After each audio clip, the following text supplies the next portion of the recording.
So I'm going to start recording. That should have popped up a little notification to let you know that I'm recording. And it's 3:31. We are recording. So this is March 2nd. And I said to the earlier sections, March 2nd is my sister's birthday, and I managed to be a little bit late because my sister lives in Australia and it's already March 3rd there. So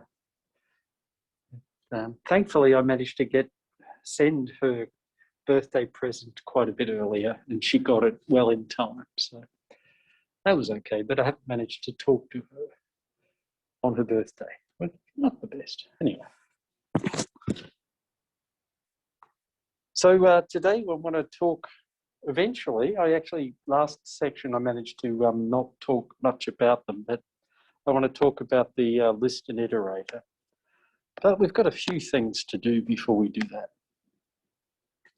So I have released the 2 stack assignments, and I am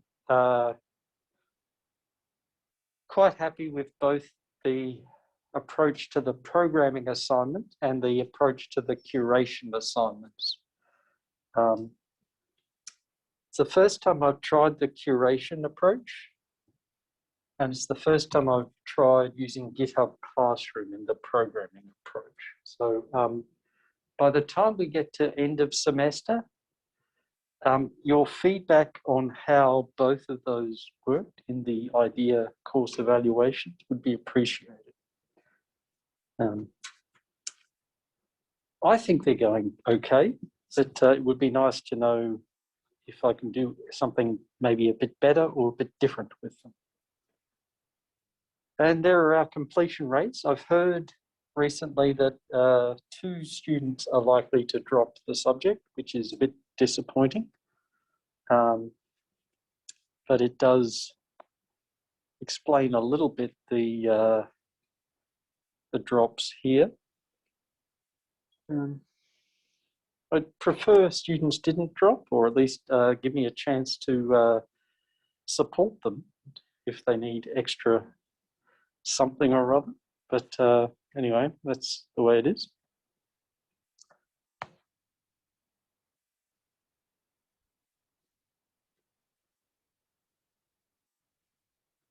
I've closed the best what is an array answer poll, and these are the top entries.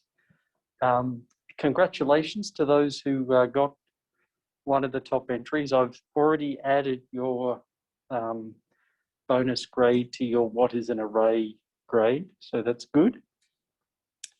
I like all of these. The only one I have been calling out that is maybe a little vague is this one.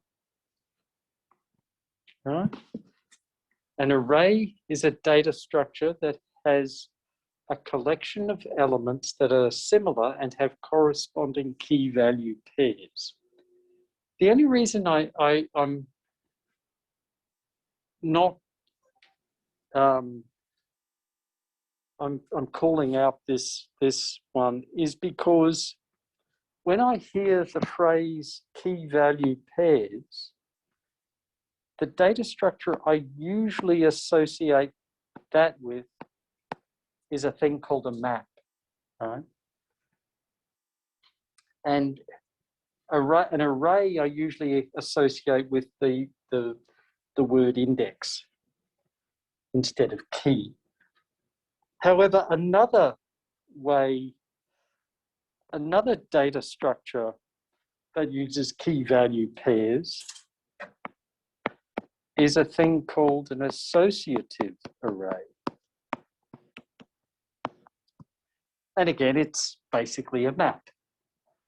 Instead of using an integer as an index, a key can be just about any object, usually a string, but it can be just about anything that you use that you can distinguish between two objects of the same type.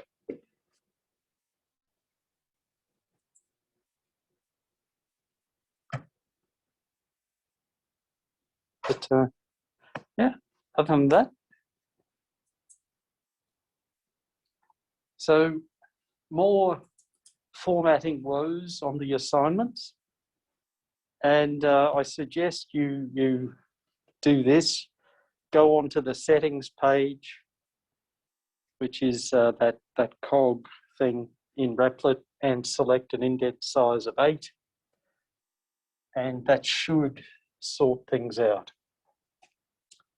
So in programming, there are often, if you like, turf wars about different aspects of programming. One of them is the thing we talked about a while ago, where on an invalid operation, do you just return null or do you throw an exception? Okay. Either approach is valid. It just depends on exactly what you're trying to achieve. Another less programming associated one is how you indent your code. Do you indent your code with spaces, or do you use the tab character? And there have been flame wars about one approach or the other.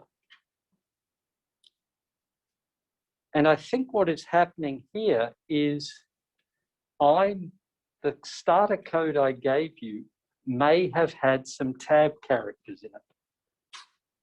And as a result, when you format your code in Replit,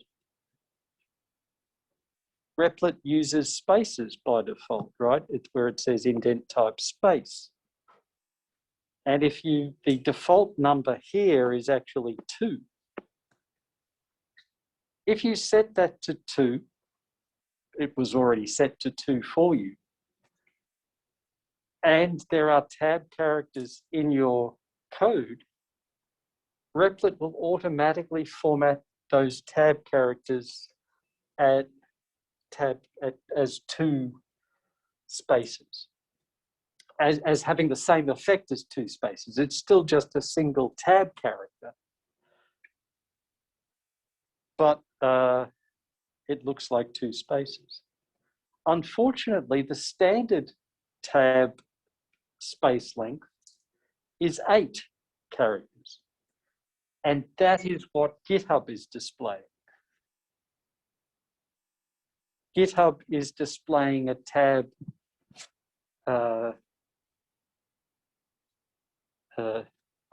as 8 spaces.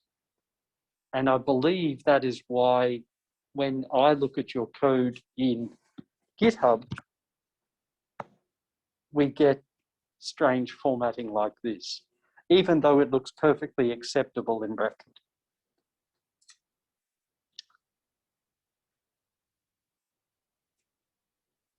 As another mechanism for trying to stop this problem, on all my future assignments, I'm hoping I'm going to be using the Eclipse format operation before I make the assignments available. So, and I believe Eclipse does the right thing and replaces all tab characters with spaces. But we will see.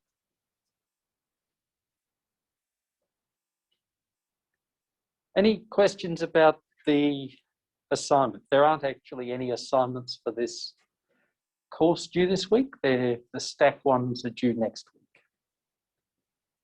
And once I get the Q ones done, they'll be due the week after. Okay.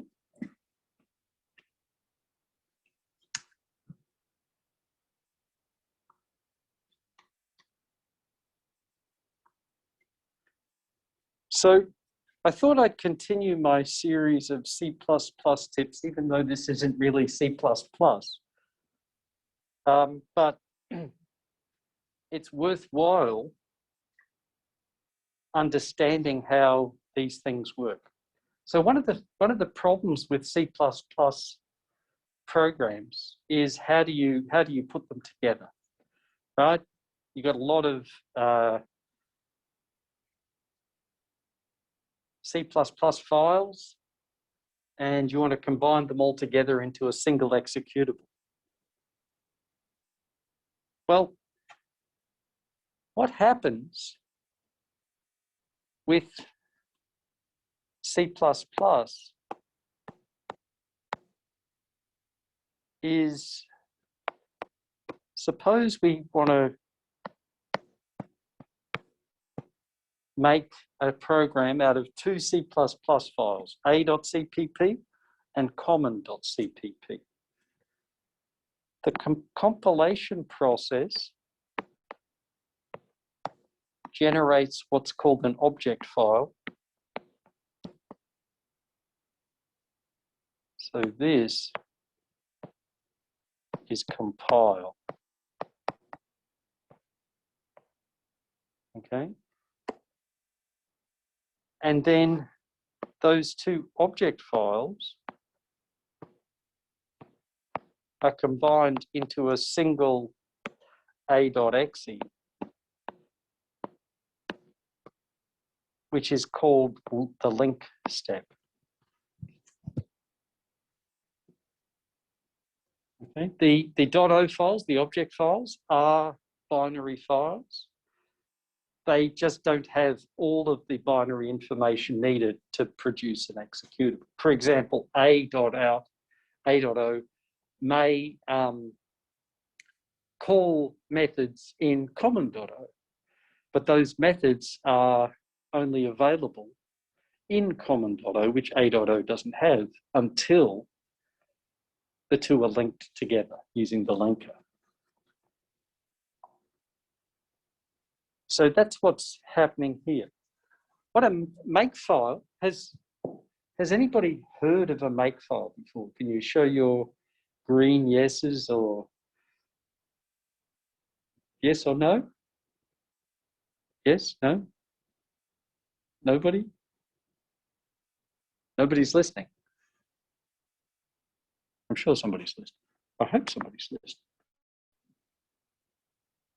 Oh, we got one no. Thanks, Tyler. I just had a sudden thought that maybe I was still on mute. Well, so the make system is a pretty old system that allows you to tell the computer how to build something. And the three main pieces in a makefile are the targets, the things that need to be built, the dependencies, what things go into making those targets, and the rules, which is how to generate the dependencies or the targets. Okay, and most makefiles start off life with an all target. And the all target is a fake target. And it just says, this is everything that this makefile produces. And in this example, there's a.exe, b.exe, and c.exe. Okay, so there's three executable files. So that's what the all target depends on, those three files existing. And then each of those individual files can also then be a target, a.exe, b.exe, and c.exe. But they also have dependencies, right? a.exe depends on a.out and a.o and common.o. b.exe depends on b.o and common.o. And c.exe depends on c.o and common.o. And then now we have a rule, and each of these rules here thread together object files into an executable. So these are all doing the link step.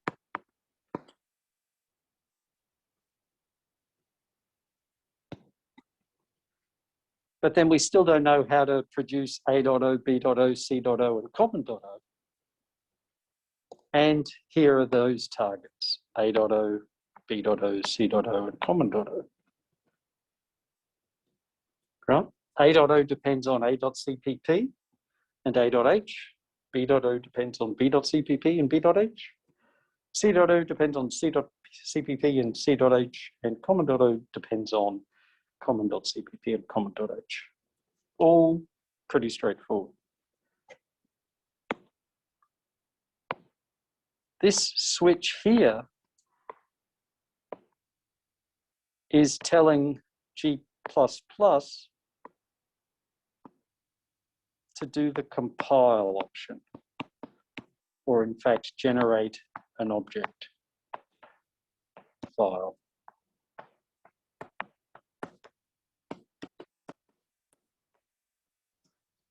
Okay.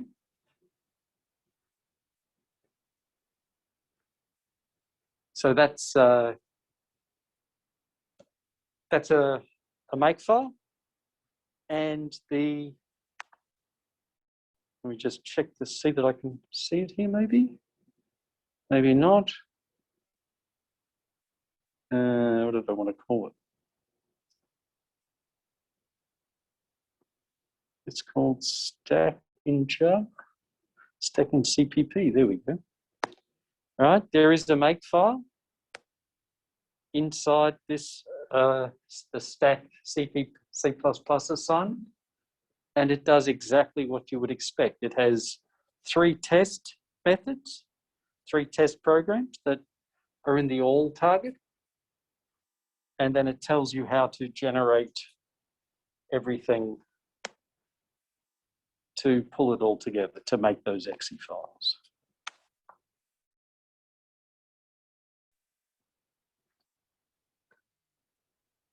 One thing I would add is I talked about tabs versus spaces. And one place that it has been problematic is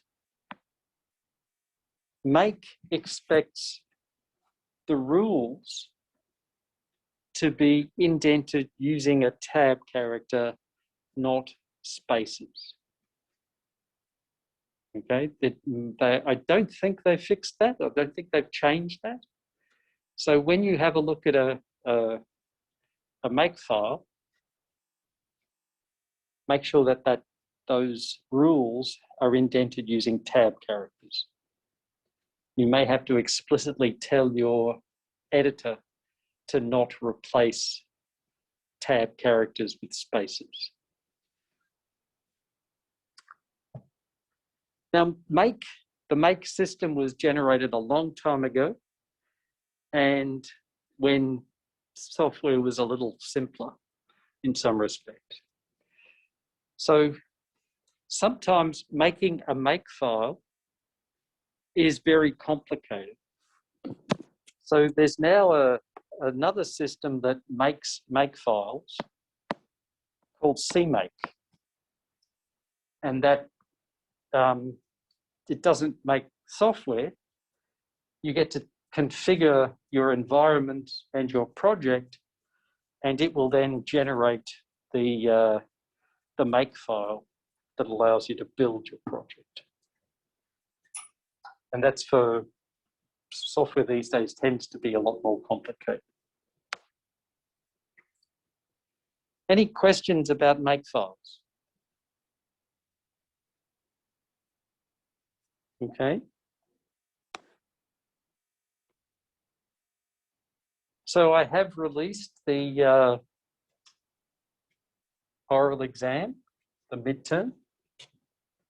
And let me just go to my computer, show you where it is. Under assessment,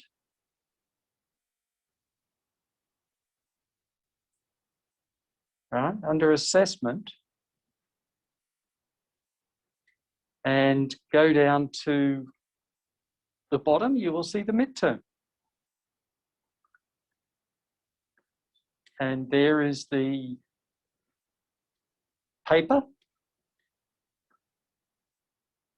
And I want you to go and make a booking on this data structures exam site.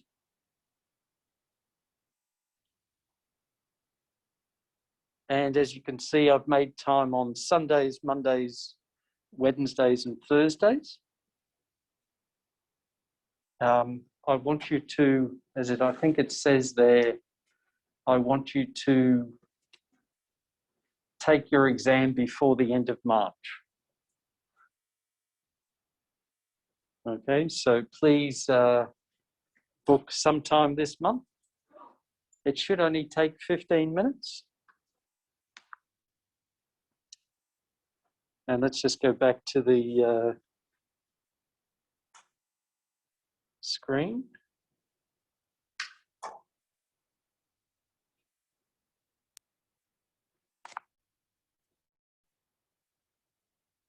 Okay, so they're the questions. Question 1, explain how you would go about deciding whether a data structure can perform well enough for a given application. What is your performance measure? That is, what does well enough mean to you? Now, there are lots and lots of ways you can answer this question, all of which are correct. There are lots of ways you can answer it incorrectly too, but I'm not that interested in your specific answer. What I'm looking for in question 1 is your thought processes in analysing a data structure. Okay, so be aware of that.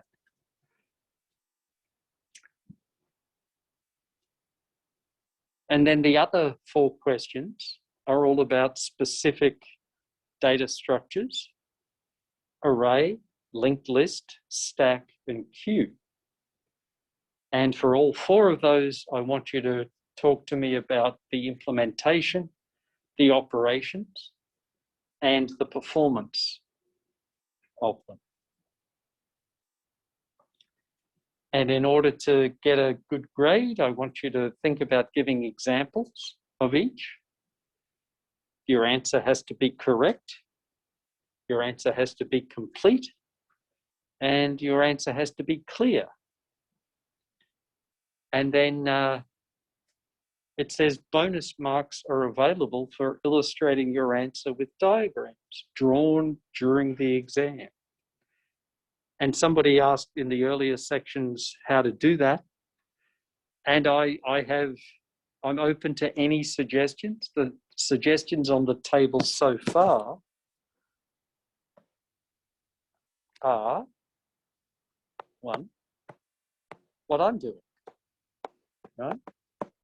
In OneNote, because each student in this section has their own sections, and I'm going to put a midterm piece page in each of them so that I can take notes about your midterm. Okay, and you could draw in there. So that's one option. Another option would be to use something like PowerPoint. Right? Maybe you don't have a pencil or a stylus, and it's a bit hard to write on OneNote. So drawing with PowerPoint works. Using the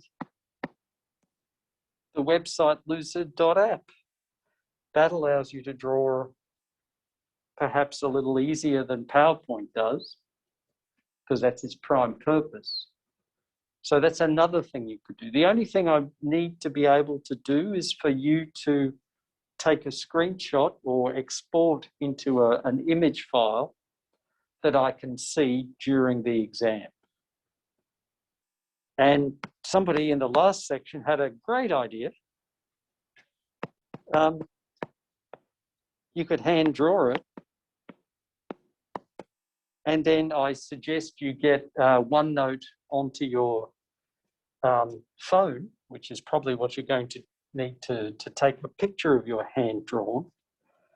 And then you can do something like this, maybe.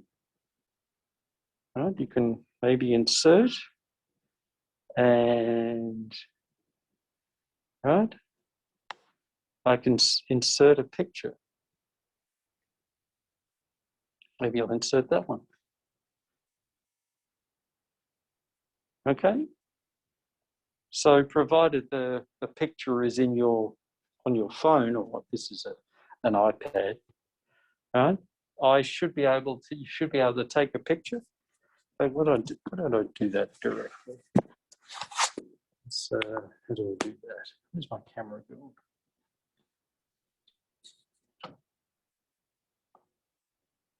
Right, there's my camera. And provided I can read the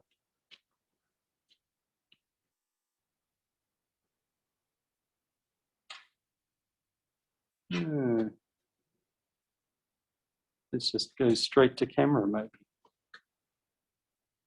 No, it doesn't like camera.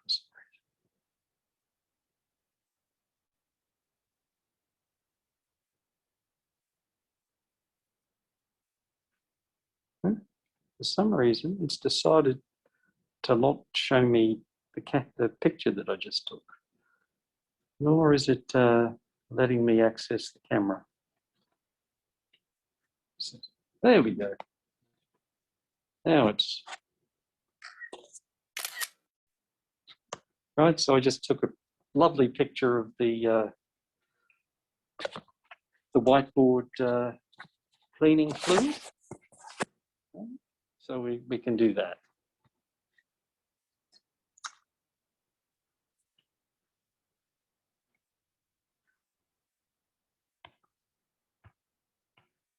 Okay. Does anybody have any questions about the assignment or the midterm? Yeah. Would a good way to, like, I guess, study for questions 2 through 5 be to look at the QUIP documents? The QUIP documents should be able to answer all of those things, yes. Okay. I have a slight issue with the order notation QUIP document that I'm going to be talking about slightly soon, but that's not directly relevant to the data structures. Okay. Okay. So, and the only other thing I'd say about it is we haven't done the Q QUIP document, right? Yeah, that should be available shortly. So, okay, but yeah, all of the information that you need should be on those QUIP documents. The only thing maybe isn't there is, as it says down the bottom, grading includes being able to give examples. So some of the QUIP documents don't have the examples, but the lab milestone 1 has examples for linked list, stack, and queue.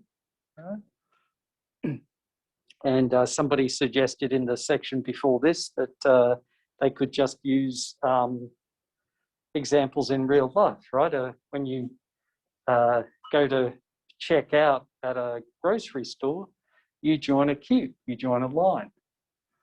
So that's a good example of that you can use to illustrate at least a queue. The example I usually give to illustrate a stack is the plate holders in an eating facility, right? A larger eating facility.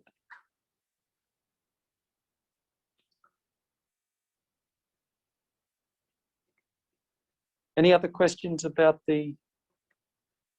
So the drawing, like you said, how the queue can be like the grocery store line. Can we draw, like, would you want us to draw an implementation of like a data structure or a real world example for like drawing it out? I'm specifically interested in data structures, but if you think a real world example will illustrate some point in explaining the data structure, then that is probably worthwhile practicing. Okay? You're welcome.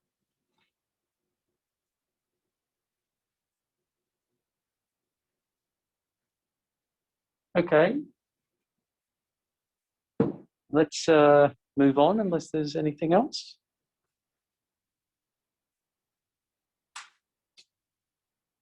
So, in fact, I'm not going to go there just yet. Let's just quickly swap platforms yet again.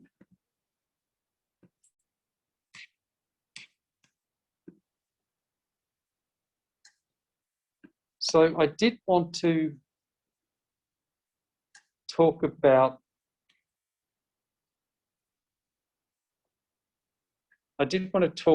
this big O, big omega, big theta quick document, because there's at least for the later questions, there's a little bit of a confusion about what I'm asking for. And this is what I'm asking for is illustrated on the screen now. And you can see that Dan has come through with ways to calculate the Fibonacci numbers, right? F0 and F1 are already given, so there's no calculations. F2, what we're interested in calculating with order, big O, big theta, big omega, is the number of operations. And in this particular example, the number of operations is addition, right? The operation we're interested in is addition. So F2 requires one addition. F3 requires another addition. So that's two total additions. F4 requires another addition. So that's three total additions. So overall, as it says at the end there, Fn requires n plus 1 additions to calculate Fn. So the order of Fn is order n minus 1, but because with order notation we effectively ignore everything but the biggest thing, we just keep with order n. Okay? And I'm trying to move on my iPad, but it's not where this is shown. Now the problem I'm seeing is showing up in question 2, right? And I'm still in question 2 interested in the number of operations. And I'm going to stick with addition just because that's easier. So if you have a look at G of 1, there are no operations because I don't have to do any addition. G of 2, I don't have to do any addition. So there's 0. G of 3, there's 1 addition. G of 4, there's 2 additions. G of 5, there's 3. All the way up, there are n minus 2 additions for G of n. And up till there, everything is perfectly okay. The problem comes with the next steps are trying to figure out what the value of G of n is. And for finding out the value of G of n, I think it's probably okay.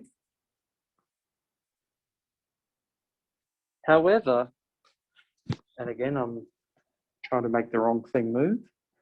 However, the problem is that this exposition then moves from G of n to order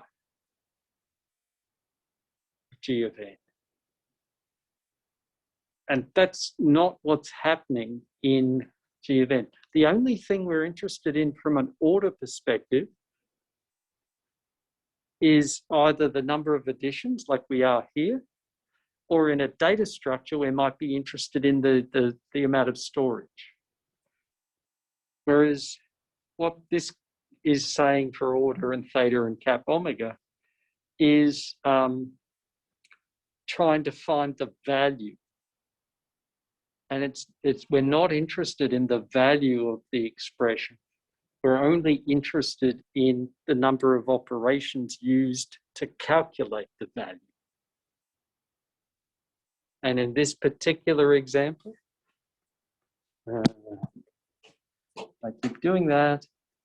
In this particular example, right,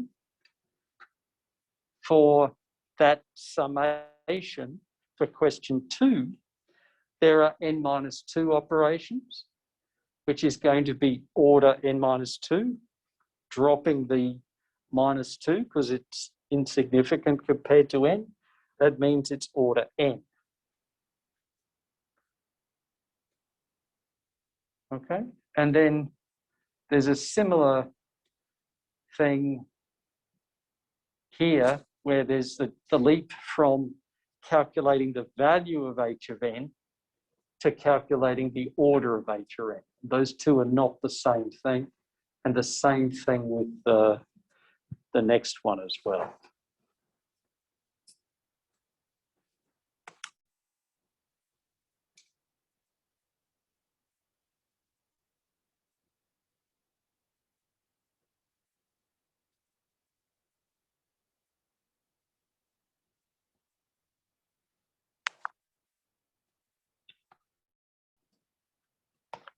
So here's that picture, right? And particularly what you should have a look at is, let me just make that a bit thinner.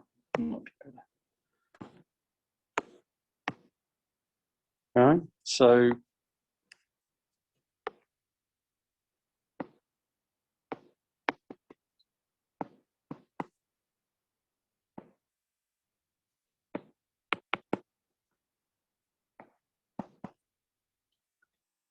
the number of things happening here is order n. The number of things happening in the second summation is on average order n on 2. Worst case, it's going to be order n. So the multiplication of those two is order n squared. And again, I'm dropping the factor of 2.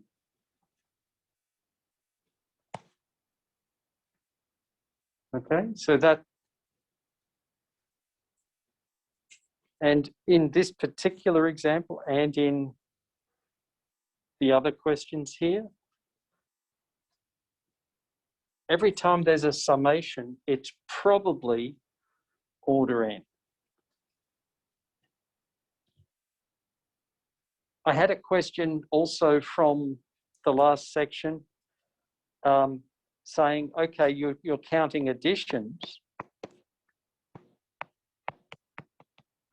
but what about squaring or multiplication? And that is another thing that we might want to count. Right? Yes, we do want to probably count those as well. I only focused on the additions, and that for this example, that's okay. The squaring or the multiplications are also operations that we probably want to count. But I suspect there's no difference in the order between the additions and the multiplications. If there are n terms being squared, that means there's n-1 additions and n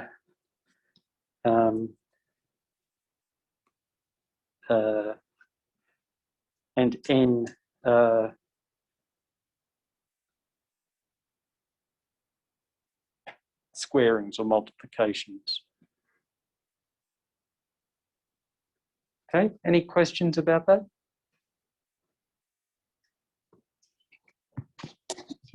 Okay.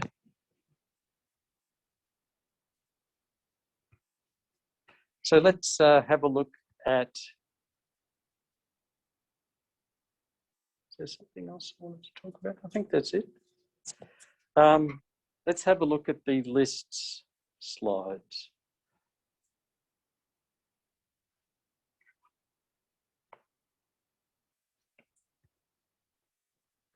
Lists and iterators.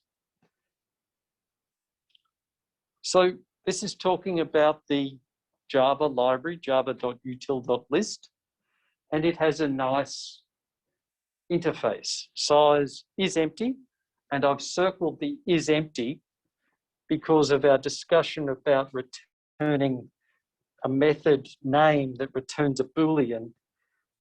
Methods are usually better named with verbs, and methods that return Booleans should generally start with is or has or some version of maybe the verb to be. Right? So is, has, and then all the others are pretty similar, right? Like what we've seen before: get, set, add, remove. And there's a nice sequence of operations example here. And you'll notice that for some of the operations where an index is bad, they've decided to throw an error. Right? In the first one here, we're trying to set index 2 to be equal to C, but our list only has elements at index 0 and 1. So there is no element at index 2, so we throw an error. Similarly, the next error is trying to add an item at index 4, but our list only has items at index 0, 1, and 2. So we throw an error. And then the final error is getting from index 4 when our list only has items at index 0, 1, 2, and 3.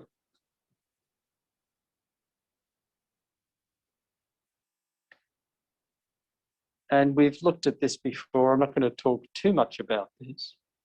Right? We have an array and we're just pulling out an index at a particular place. And when we insert, we have to move data away from where we're inserting. And at a worst case, if we're inserting in the 0th index, then the shifting of data takes order n. In this case, the operation we're interested in measuring is shifting data. So that's order n. Similarly, if we want to remove an element, we also have to shift data around. And our worst case happens if we want to remove element 0. And so that's where our order n comes in.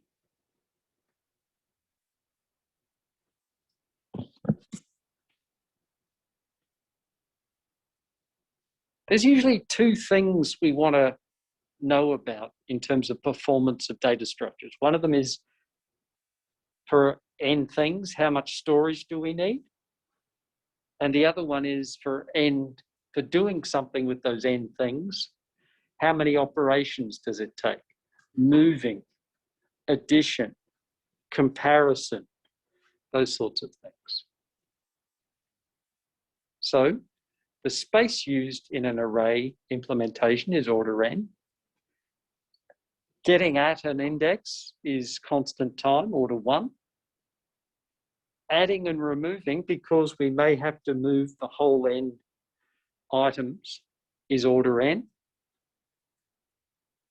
And then remember we've had this conversation about, do we allow a bad operation and just return null or swallow it silently? Or do we throw an exception? And in this case, they've decided to throw an exception when the array is full or when there's an invalid item. And here's the get and set, and you can see they explicitly say throws index out of bounds exceptions. If you remember, I was talking about my assignments last week, and I said I was a little perturbed by the lack of guardrails. And here is a guardrail. That check index method is a guardrail that checks to see whether index I is out of bounds or not. You can see its implementation down here, check index. Now, one thing I suggest you do is when you throw an exception, include as much context about that exception as possible. Okay? Your future self will thank you, because I've often found exceptions not very useful because I don't know what the context of them being thrown is. Whereas if it's possible to add context like it is here, then I suggest you do add context. Yesterday, I was trying to debug an exception on a mobile app I'm helping with. And the system comprises of a mobile app and a web service on a server. And the exception was being thrown in the mobile app, but the fix was on the server because the mobile app was expecting some particular data to come back and nothing was coming back. So I had to make sure that the server was responding appropriately to the request that was coming in. But I had zero information to go on, and I would have liked to have had some information.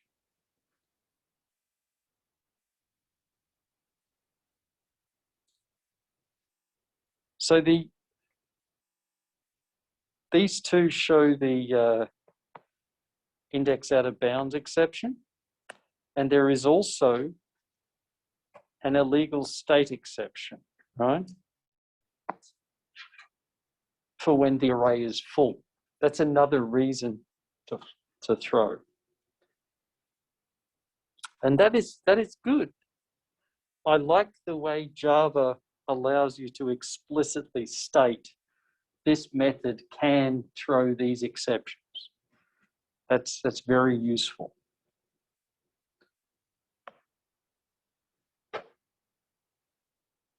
Right, and here's another call to that check index method, and it throws index out of bounds exception. There's our index out of bounds exception.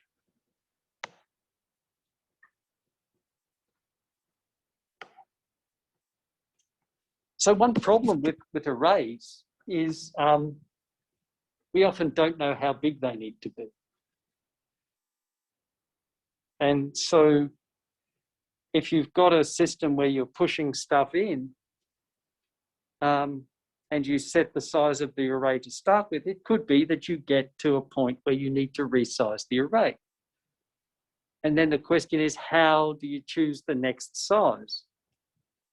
Do you just increase it by 1? In which case maybe the next call is also going to add another one, so you're going to have to resize again. Or do you change the size completely. And then here are two examples of changing the size completely: an incremental strategy and a doubling strategy. The incremental strategy says, okay, I started off with a size 100, and every time I need to resize, I'm going to increase my size by 10. So we start off at 100, we go to 110, 120, 130, 140, 150, etc. That's the incremental strategy. The doubling strategy says, well, I don't want to have to do this very often. So once I get to my current size, 100, I'm going to double it. So I'm going to go to 200. And then I'm going to go to 400. And then I'm going to go to 800. And then 1600 and 3200 and 6400 and 12,800. Okay, that's a doubling strategy. Now the question is, which is the best strategy? So a way to measure is to figure out what the total time is in order to perform a series of n push operations. We start off with an empty list and we push, and we start the size of the array at size 1, and we just keep pushing n times. And we take that Tn and we think, okay, we did that thing n times. Let's find the average time per push. And they call it the amortized time of the push operation. So they take that, the time, Tn, and divide it by the number of push operations, n. And that gives us the average. If we look at the incremental strategy, the number of push operations is n plus c plus 2c plus 3c plus 4c. Sorry, the total time is that, which ends up being n plus ck times k plus 1 on 2. And since c is a constant, that means it's order n plus k squared. And because k is proportional to n, that means it's the whole thing, the whole time is order n squared. So the amortized time is order n squared on n, which is order n. So that's okay. It's not order n squared. However, let's look at the doubling strategy. Here, we replace the array only log to the base 2 of n times. And so the total time is n plus 1 plus 2 plus 4 plus 8 plus 2 to the k, which, if you know your geometric series, is n plus 2 to the k plus 1 minus 1, which ends up being 3n minus 1. And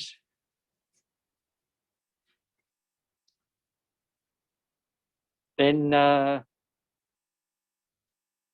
means that our total time is order n, and our amortized time, our average time per push, is constant time, order 1, because we divide order n by n to get order 1.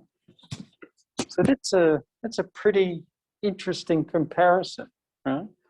If we double the size, then our amortized time, our average time per push, is constant. But if we just increment a little bit each time, our amortized time is order n. So have a think about what that means. I don't know if any of you have done any networking, but in networking, when there's an unstable connection, oftentimes the retry time tends to get doubled.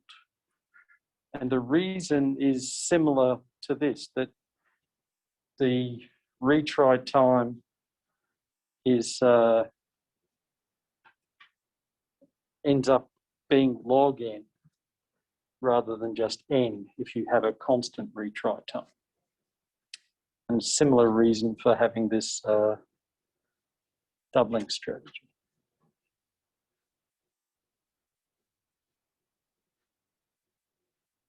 Okay. I'm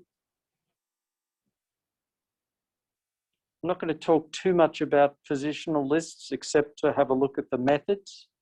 Right? We've got a list and we can access the first element in the list, the last element in the list, the element before P, the element after P. And again, we can tell whether the list is empty and what its size is. And then there are some update methods: add first, add last, add before, add after, set, and remove.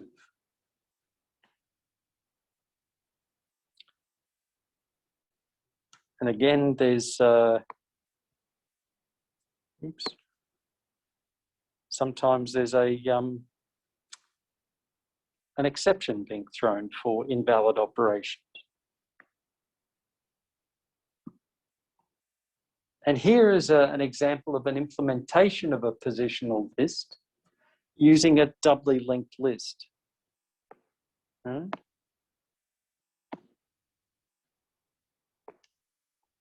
And the only difference between what we've had before in terms of the nodes is that now instead of just having a next, we've also got a previous.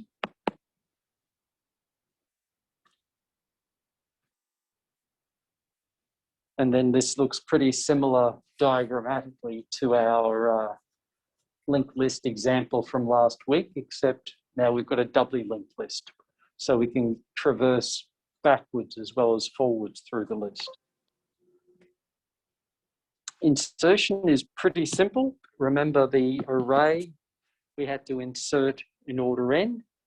Here its insertion is constant time, because all we have to do is change the next and previous values on the upstream and downstream side of the insertion. So it makes things much easier. Similarly, deletion, we don't have to move anything. We just have to change two entries, the upside and downside, upstream and downstream, next and previous's.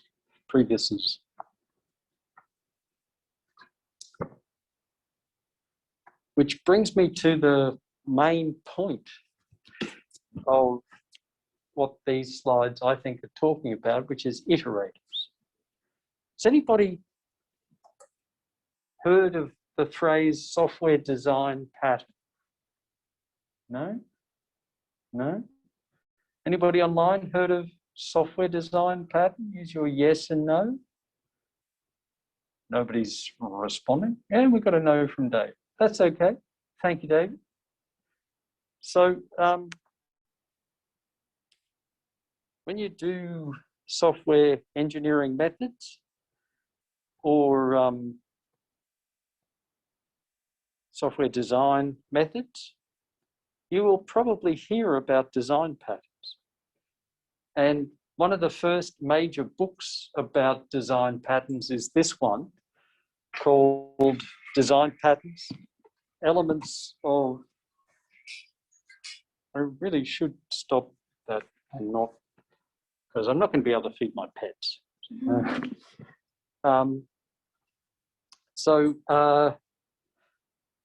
And this is called Elements of Reusable Object-Oriented Software, right?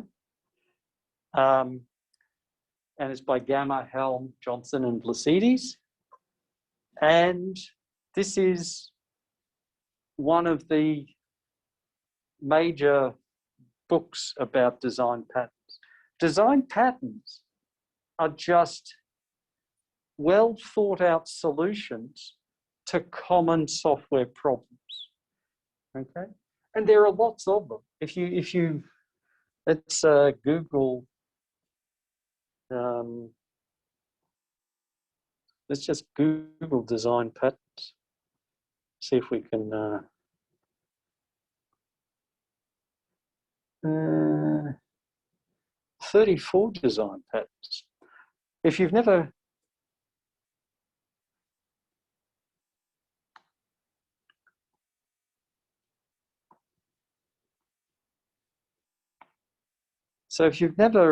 gone to Ray Wunderlich's site, I suggest you do, particularly if you're interested in mobile development.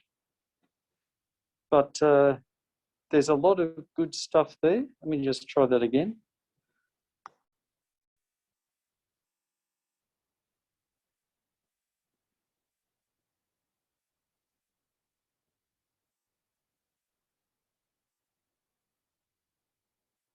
Let's go there.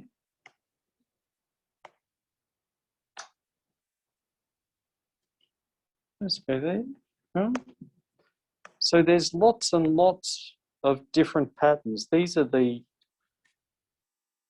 original ones, I think, out of the book, the Gang of Four book, as it's called.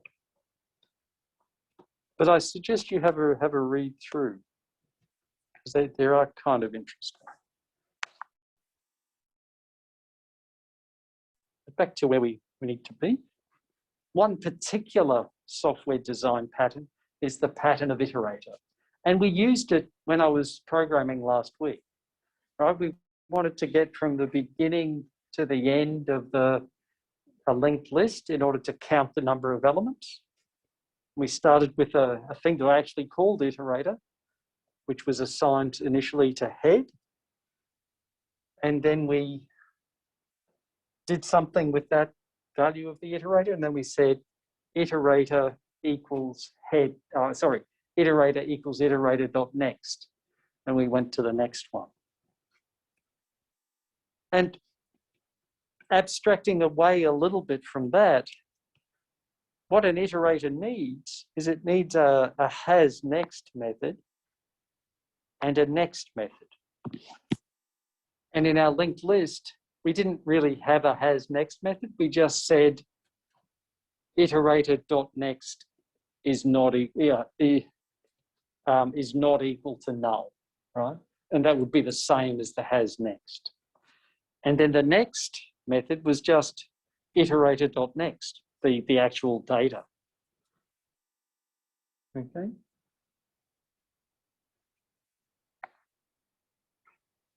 And Java has an interface called iterable,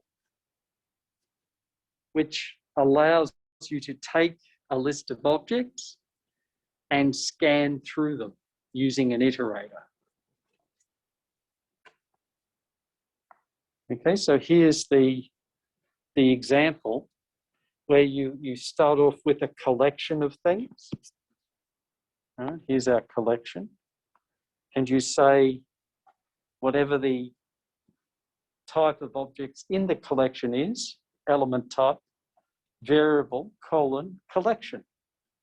And what that does in a for each loop is it takes the iterable interface of the collection and assigns sequentially a value of each element in the collection to the variable called variable. Another way to look at it in the while format is you request the iterator from the collection and you say while iterator has next, right?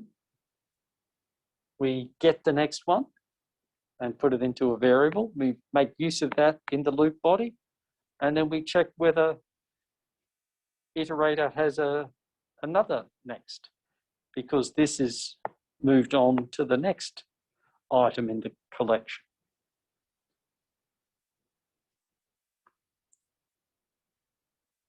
And that's pretty much what an iterator is. We effectively already did it last week, but I just want to make it explicit. And then there's a little difference in the C++ one. For a start, the names are a bit different, right? in the Java one, it's first and last. Here it's begin and end. I don't know why they chose to do it differently. The other thing they're doing differently here is they're using pointers, which don't turn up in Java. And the other thing they're doing, because they're using pointers, is they can just move to the next item in the list by incrementing the pointer. And I think I drew that over here, right? So if we have a list of A through F here, and we start off with our P pointing to the first element in the list, then if we increment P after that increment, P is now pointing to the next element in the list. If we increment again, it's pointing to the next one. Increment again, it's pointing to the next one.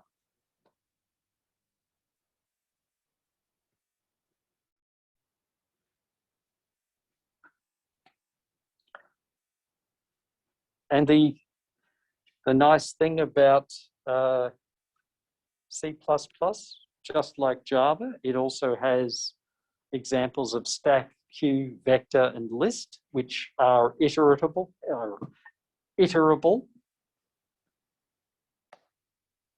And the operation is pretty similar, right? Instead of the start and last, we start with begin, we compare against end, and we can iterate through that. I did want to check about use of the term standard template library, STL. I'm not sure whether that is still current. The vector is still there, but I'm not sure whether the reference to STL, these slides are a little old. So I need to check about STL.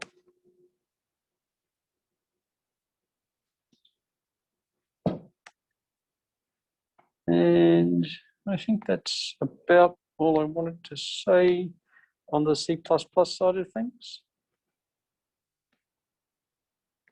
And again, it's just got the doubly linked list, and that's about it. Okay.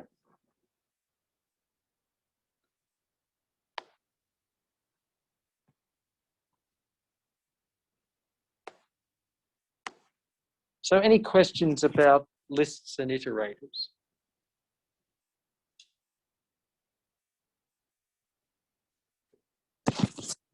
Okay.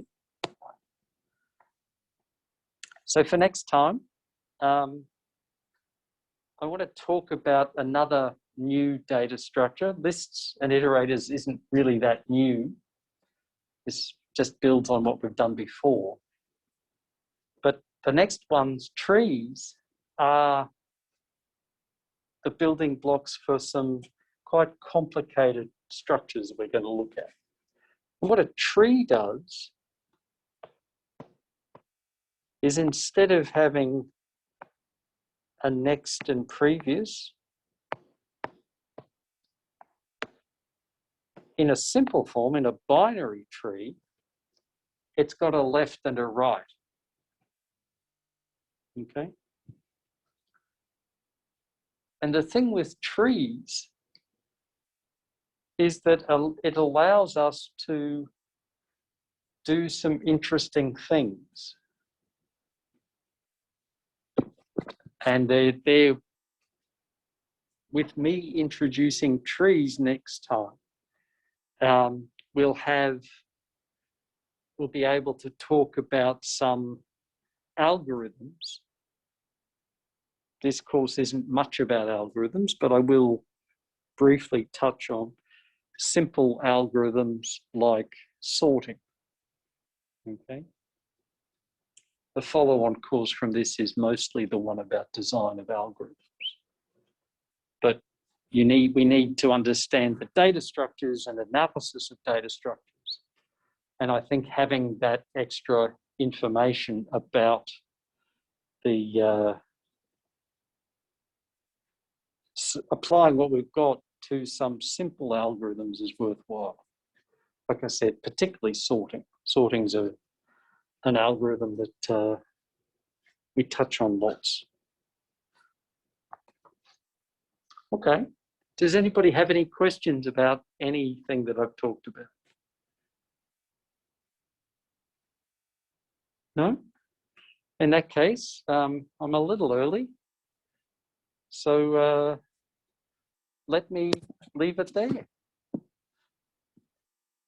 And I will talk to you again on